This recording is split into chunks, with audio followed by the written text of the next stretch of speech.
Good morning, everyone, on this beautiful Friday, March 19th in northeastern Colorado. We're glad to have you with us as Pro 15 presents another Plain Talk. I'd like to quickly get a welcome from our Pro 15 board chair, Leanne Layburn out of Washington County.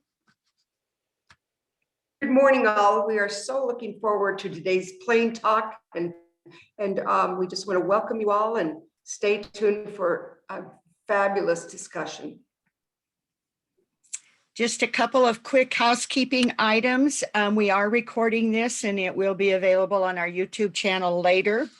If you have just signed on and have not heard this, if you would put your name and the company you're with in the chat box, I will have that as a reference point for later on.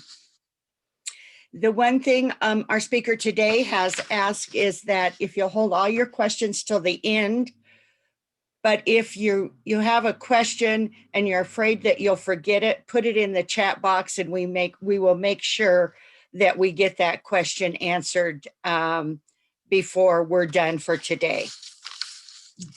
I'm very excited. Arapahoe County, of course, is one of Pro 15's members, but they're kind of at the western edge of our territory in the 15 counties that we advocate for. And today's speaker is Diane Kocis. And Diane, when you get on, introduce yourself in case I pronounce that wrong. But she is a professional geologist with experience in the oil and gas industry, environmental consulting, compliance reporting, permitting, and recently local government. For the past 8 years, she's worked for Arapahoe County Public Works, reviewing oil and gas and solar project applications and providing stakeholder outreach. She is currently part of a team developing oil and gas regs for Arapahoe County. And what she's going to be talking to us today is about the geology, the drilling, the fracking, and the regulations, trying to get to some of the basics of a lot of what we talk about out here. So with that, Diane, if you'd turn on your screen. I thought you were going to run the slides, Kathy. I will, but they'd still like to see your face in the corner. Well, I have a very small desk, so I'm not going to be able to keep my screen open. Oh, okay, that's fine. They saw your picture at the beginning here. Okay. So yeah. Did you have anything you wanted? I can't see my two screens.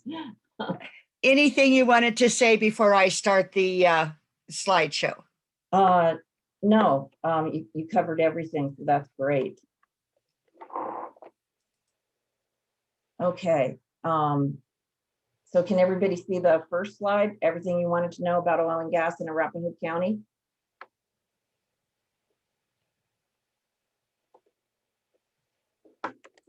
Hold on a second. I think I forgot one thing. Okay. Sorry about that. The thing is called share your screen. Okay. Now they can all see it. Okay, great. You might want to make that full screen. I will try, but for now, let's go with this. Okay, all right. So we're actually ready for the second slide. The first thing I want to touch on is that oil and gas is often a very controversial topic. And one of the main reasons it is controversial is because Colorado has a split estate legal system, which means that somebody owns the surface and usually somebody else owns the minerals below that surface. And the minerals include oil and gas. Under state law, COGCC, which is the Colorado Oil and Gas Conservation Commission, surface owners must grant reasonable access for mineral owners to extract oil and gas.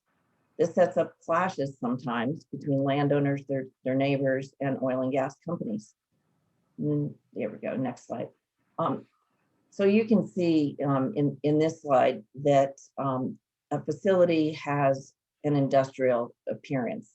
This is a 4-well pad in Weld County. I couldn't get this good a picture in Arapahoe County.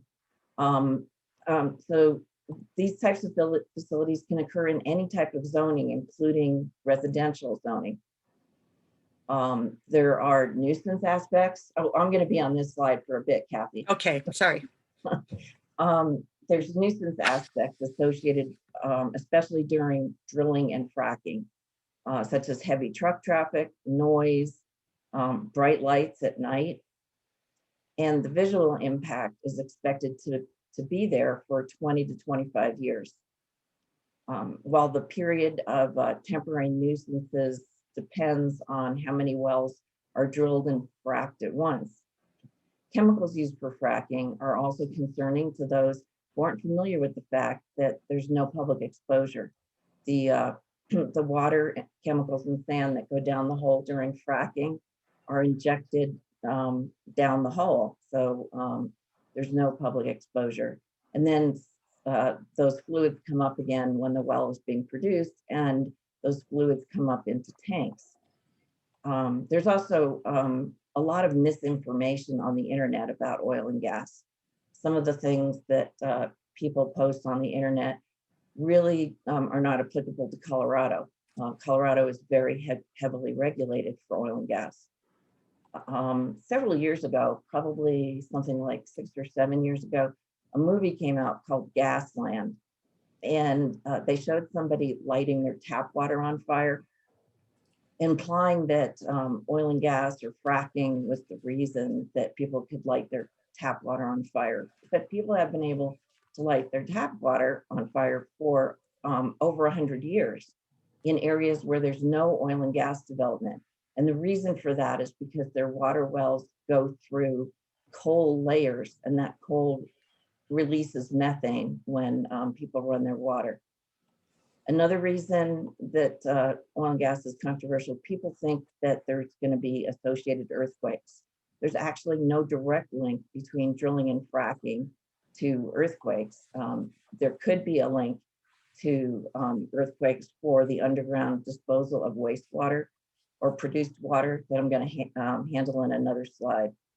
Colorado has very strict regulations for the injection of wastewater. The pressures and the volumes are regulated by the Colorado Oil and Gas Commission. And I'll cover that in a few more slides. And then also people have concerns about groundwater being impacted, and I'll cover that in a few more slides. Okay, next slide, please. So this is a drilling rig near homes in Frederick. As I mentioned, drilling and fracking can occur in areas that are residential. Next slide, please. The Niobrara Formation is the one that's being developed all along the Front Range from Weld County to Elbert County. It was deposited as mud, sand, and lime in an ancient intercontinental sea about 67 million years ago. So this is a sample of Niobrara crude. Crude is a mixture of oil, gas, and salt water.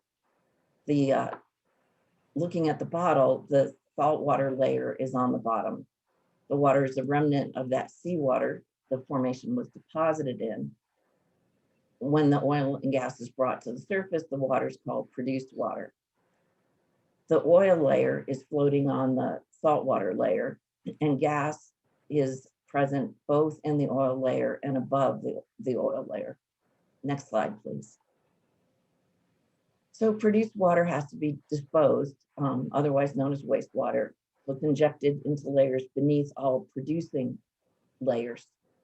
It's often too saline to treat economically, and the salts would damage the formation if used for fracking. Operators have been able to construct evaporation ponds to evaporate the salt water, but because there are hydrocarbons in that water, the ponds can be quite odoriferous.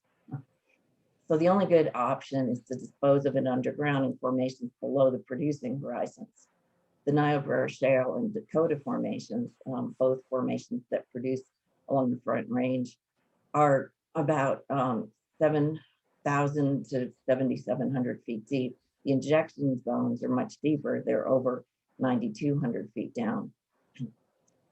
And as I mentioned, if produced water is injected at high pressures and volumes too great for the formation, earthquakes might happen. But the Colorado Oil and Gas Conservation Commission heavily regulates pressures and volumes as well as the formations that can be used for injection. Next slide, please. So this is an aerial view of a horizontal drilling rig and pad. The cost of drilling a well is about $3 million per well, but that depends on how far the horizontal wells extend. And it takes about 8 days to drill a well to the Niobrara. After drilling and fracking, after drilling, fracking can run about $3 million per horizontal hole. And then it takes another 3 to 5 million to bring that pad into production. Next slide, please. So this is a cartoon that illustrates why horizontal drilling is being used these days. What they do is they drill vertically and then they turn the bit, and that allows them to develop a formation horizontally. If you continued that straight black line down through the gray layer that represents the formation, that would be the interval of the formation intersected by the well. And that would be what you were producing from. But if you turn that bit and go horizontally, you can intersect a lot more of the formation. So besides getting around obstacles at the surface, like homes and other buildings, they can go 3 miles horizontally and be economically feasible. Wells have been drilled over 5 miles horizontally, but the further you go horizontally, the more likely you're going to not have an economic well. Next slide, please. So if you look at the cartoon box on the right, this represents a field in the old days, basically. The wells on the surface, and there's 32 of them here, have drilling pads associated with them and access roads. And those 32 wells are needed in this example to drain a certain portion of the reservoir rock. But then if you look at the box on the left, there's one well on the surface. There's one pad associated with that. Well, it looks like one well on the surface. There's actually 6 here. But those wells on the surface, those 6 wells, can drain an equal part of the reservoir rock. So they come down and they go in different directions. And we have some applications in Arapahoe County for 14 wells on a pad. And we're expecting some applications for up to 24 wells on a pad. Next slide, please. So this is a schematic of a well, and the casing, multiple layers of casing and multiple layers of cement. The blue layer towards the top represents the aquifers. So what happens is the operators go in and drill a hole through the aquifers and then come back out of the hole before drilling any further and line that hole with casing and cement, so that when they go back in to drill the remainder of the hole down to the Niobrara, the hole has no communication with the aquifers. You can think of a well as an upside down building because it's biggest at the top and it gets narrower as you go down the hole. Next slide, please. So this is a schematic of hydraulic fracturing, also known as fracking. And the horizontal part of the well bores represented by this gray sequence here. What they do is they shoot holes in the casing with the technology developed for armor-piercing metal in World War II to shoot through tanks. And then they're able to use those holes to inject fluids at high pressure. And then instantaneously after the water and chemicals are injected through those holes, sand is injected, and that sand keeps the fractures open, and oil and gas is produced through that sand and moves into the wellbore. Next slide, please. So this is an aerial view of a fracking operation. You can see there's a lot of trucks. Those red trucks are pump trucks. And if you look really closely, it's kind of hard to see. There's hoses that go from those trucks into the wellhead. And then other trucks and other things on site are, there's sand being stored, there's some chemicals being stored, and there's a data van on the right side where where engineers are controlling the fracking process. And you can imagine with these heavy trucks and the pump trucks that there is noise associated with fracking. Next slide. So when it's projected that the sound levels are going to go above state limits, the operators are required to construct sound walls. And when you look at this picture at first, you might think that's plywood, but it's actually a wall made of fabric. If you look really closely, you can see wrinkles in that fabric. And this wall, I believe, is about 44 feet high. But drilling noises kind of depend on what side of the rig you're on. They can be louder on one side than the other side. Next slide. So when people hear about fracking, they have fears that their home formations are going to be impacted. And that's not the case at all. The fractures stay in the formation of interest to the oil and gas company. The typical fracture length is 300 feet to 1,500 feet. And these are only 10 times wider than a human fingernail. About 5 million gallons of water is used for each frac job. So if there are 4 wells on a pad, 20 million gallons could be used of fresh water could be used for fracking on that pad. And that water is either trucked to the pad or piped to the pad. In Arapahoe County, our operators, we've encouraged them to pipe the water to the pad, and I'll talk more about that when I touch on regulations. Although 5 million gallons sounds like a lot per well, the Division of Water Resources estimated that 0.1% of the water used statewide from 2011 to 2015 was used for fracking each year. That number could increase with longer laterals.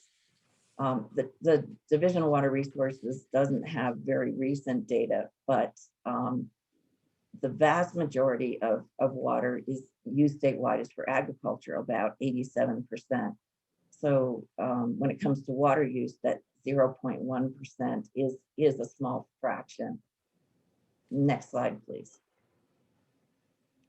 This is a pie chart, and I realize it's really hard to read, but it shows you that the vast majority of what goes down the hole during fracturing, about 91% is fresh water.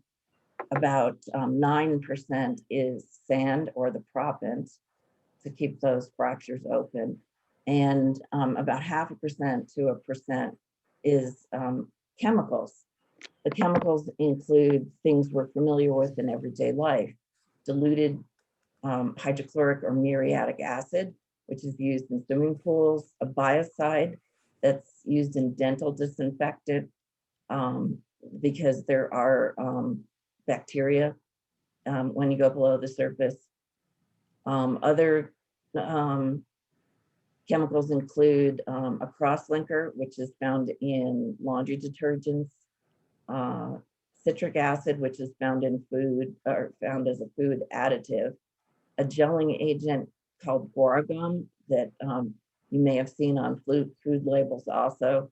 The scariest chemical in the list that I've got here is ethylene glycol, which is antifreeze. but it's used as a scale inhibitor. And if you look on the right side, that's very hard to read. Scale inhibitor only makes up about 0.04% of those fluids. Next slide, please.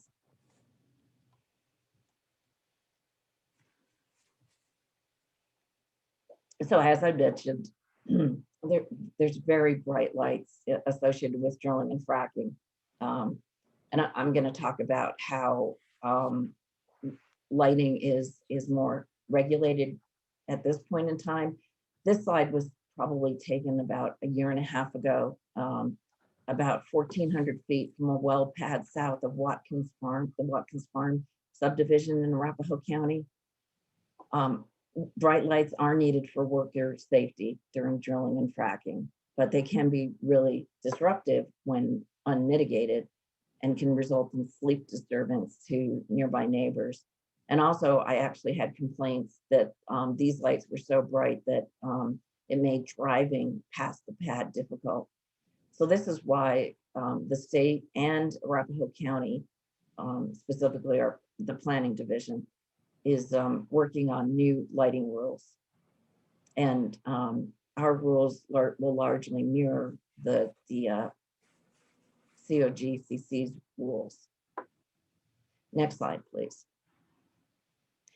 As I mentioned before, people are often concerned about groundwater and potential contamination during oil and gas operations. But nature provides a large geologic separation between the aquifers at the top of the geologic column and the producing formations below. There's about 5,000 feet of separation. And Kathy, if you could flip to the next slide, and then we'll flip back later. This is a representation. If you took a slice through the earth from Littleton on the west to Lyman on the east, you can see the aquifer formations at the top. The deepest of those aquifers is the Laramie Fox Hill Formation. And then there's 5,000 feet of a very dense shale. And below that is the Niobrara Formation. And you can see the cartoon illustrates the hydraulic fracturing and how those fractures are confined to the Niobrara. Let's go back to the previous slide. So also I had mentioned that there is multiple layers of casing and cement inside the wells to prevent hydrocarbons from migrating into the aquifers. And I also mentioned there's stricter state rules in Colorado. And one of those rules is a requirement to run sonic bond logs. And what those are is using sonic waves, much like sonograms, to make sure the hole is completely lined with cement. If there was a void where there was missing cement, then that would show up on a sonic bond log, and the operators would be required to put a hole in that casing at that depth and squeeze cement into that void to fill it up. Okay, let's see. Okay, yes, we're ready for the slide after the cross section. There we go. So here's a little bit about regulation. Prior to April of 2019, local governments had really limited authority over oil and gas development. And the authority that we did have was limited, was granted to us by the Local Land Use Control Enabling Act, first enacted in 1981. It gave local governments control over traffic, construction of access roads, use and maintenance of public roads, emergency response planning, weed control, erosion control, and floodplain encroachment.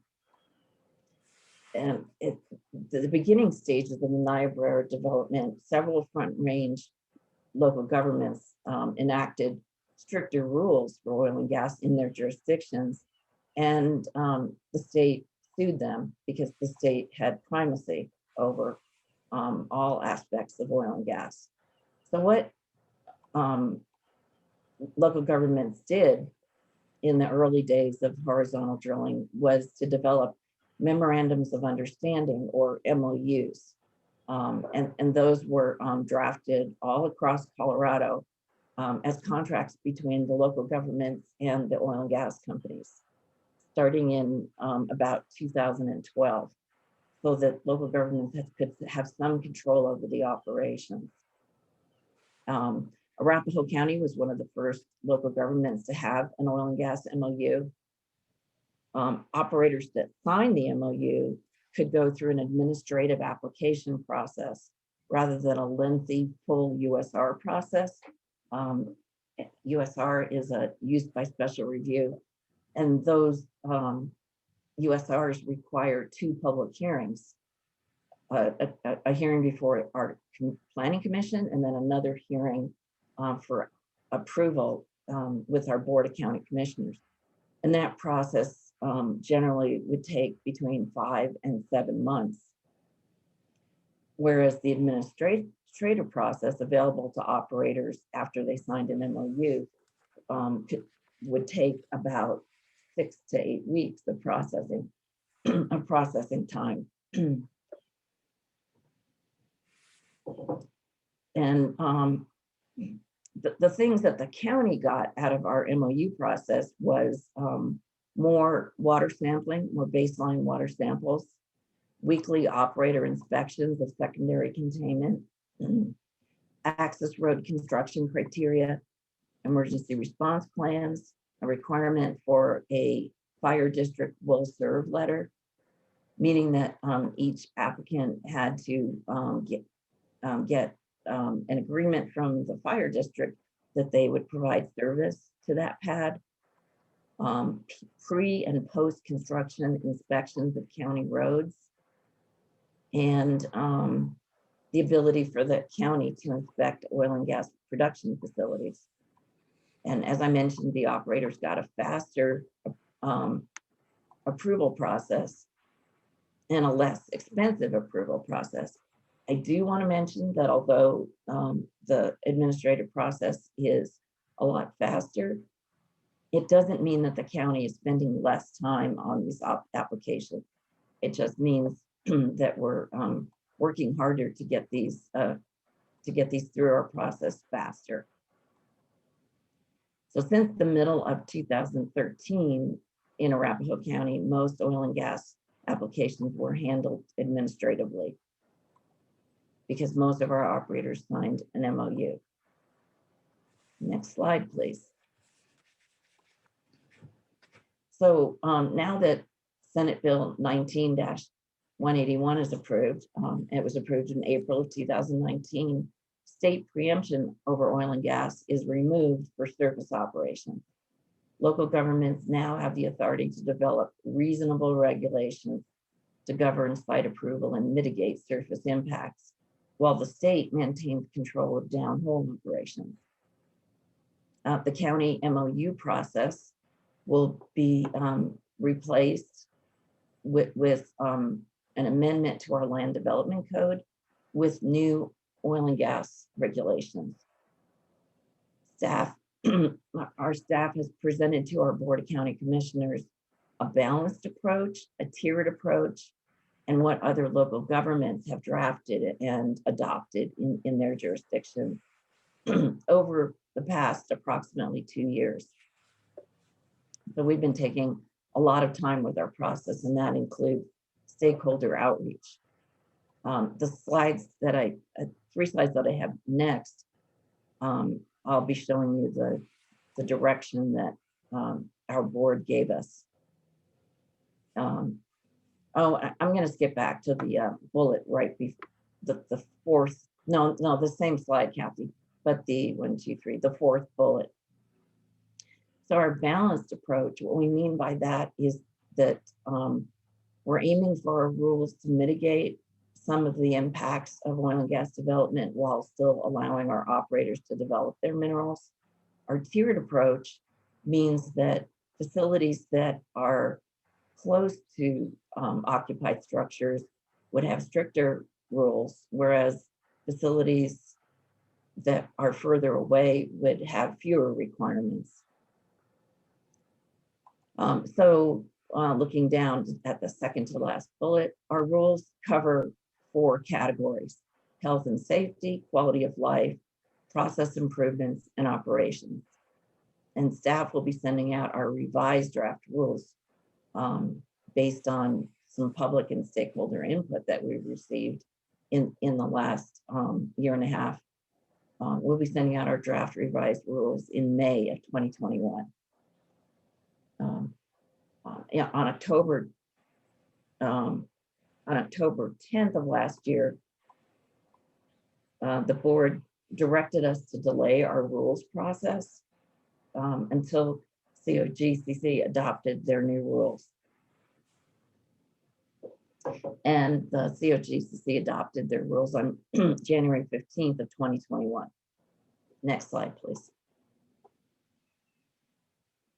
So these are along the left column. These are things that we presented to the board that we thought appropriate to regulate. And on the right, you can see the direction they gave us, whether to proceed with drafting rules or not to proceed. So we told them that we wanted the operators to conduct neighborhood meetings so that the nearby residents had a better idea of what was going to be proposed and what would be happening once the applications were approved. We wanted people to be noticed formally with letters, residents that live within a quarter mile of a proposed pad. In some cases, though, we felt like the impacts could extend more than a mile from the proposed pad, so staff might extend that radius of notification in some cases. We wanted to receive notices for the commencement of each phase: when construction of the pad and the access road started, when drilling starts, when fracking starts, and when production and well abandonment is starting. Recordation of approval, that's actually something for the county to do. The county will record the approvals for the oil and gas application with the clerk and recorder. And the reason for that is that we had a really strange case where we approved a pad for Conoco.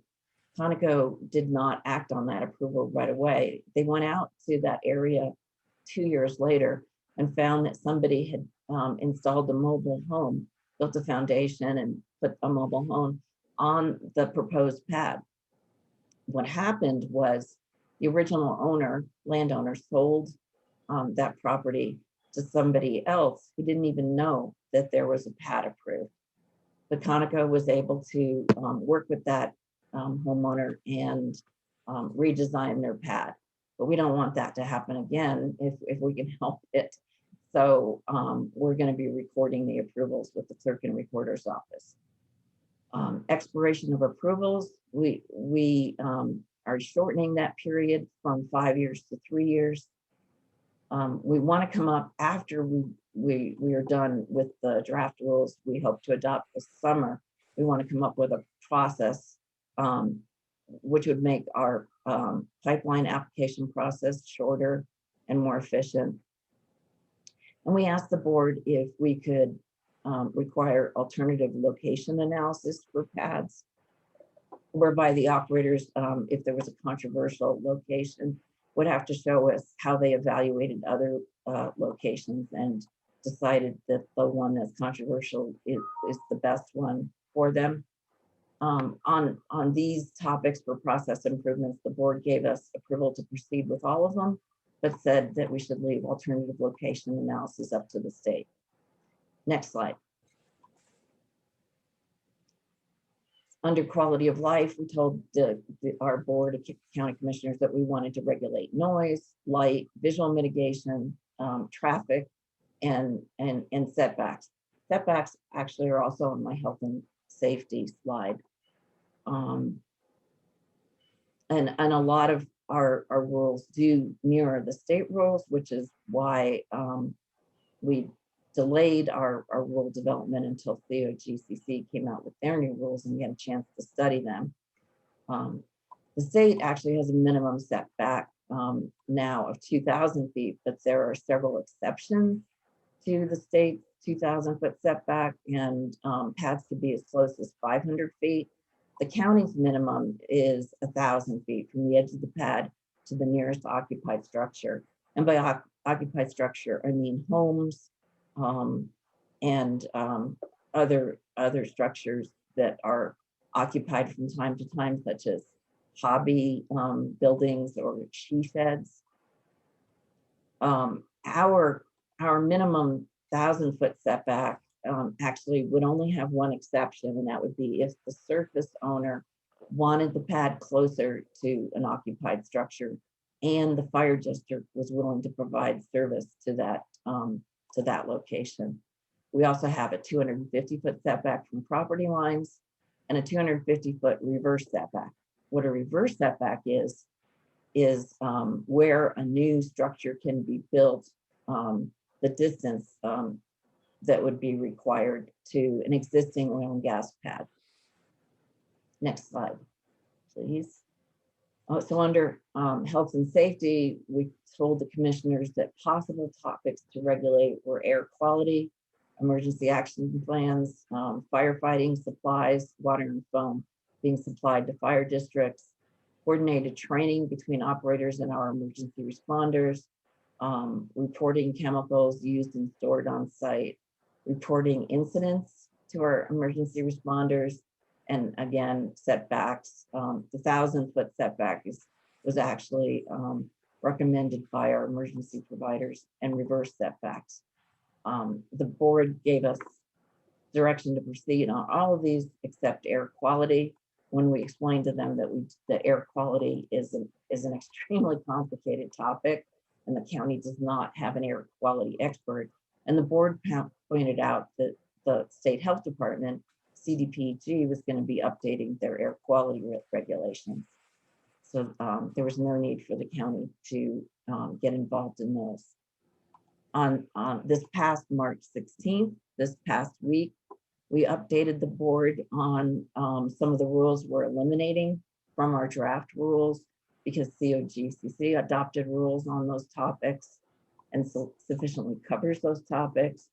And then we also introduced a few new ideas that we came up with after speaking to other local jurisdictions and talking further with our emergency providers. So that brings me to my last slide. And if there's any questions that we don't have time for me to answer with the remaining time this morning, feel free to email me, and I can also answer questions by phone. So there you have my contact information. So please let me know if you've got questions or comments. Okay, that was awesome. Thank you very much, Diane. Sure. Let's see if we've got any questions. The other thing is you can always contact me and I'll give you Diane's information because generally you'll all have my contact information. So let's see what we've got here in the. Will the presentation be available afterwards? Yes, it will be on our YouTube channel. There will be a link on our Facebook page, probably within the next hour. And then there's always a link when we send out the briefings to our YouTube channel. So a couple of different ways that you can get the full recording of what we presented this morning. If you have not put your name and company in the chat room for us, please do so before you leave. And any other questions? I was very impressed, Diane, and I've seen I've seen these kind of presentations several times, but this kind of really brought it home to our part of the world where we're working on these issues. Yes, I've actually had some people say to me, oh, I don't need to listen to your presentation because I know everything about oil and gas.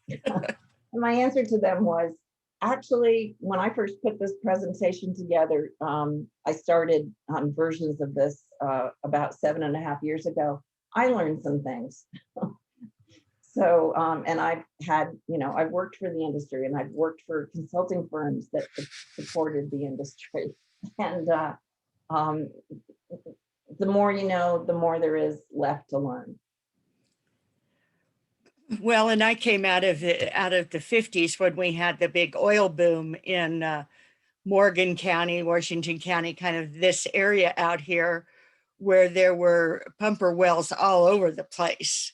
And they have come so far from what they did back then. So there's always something new to learn, and we appreciate that. Seeing no further questions, nobody turning on their screen. With that, we will conclude Plain Talk for this March 19th of 2021. Thank you again very much, Diane. And somebody reminded me tomorrow's the first day of spring equinox. So everybody have an absolutely great weekend. Thank you. Thank you.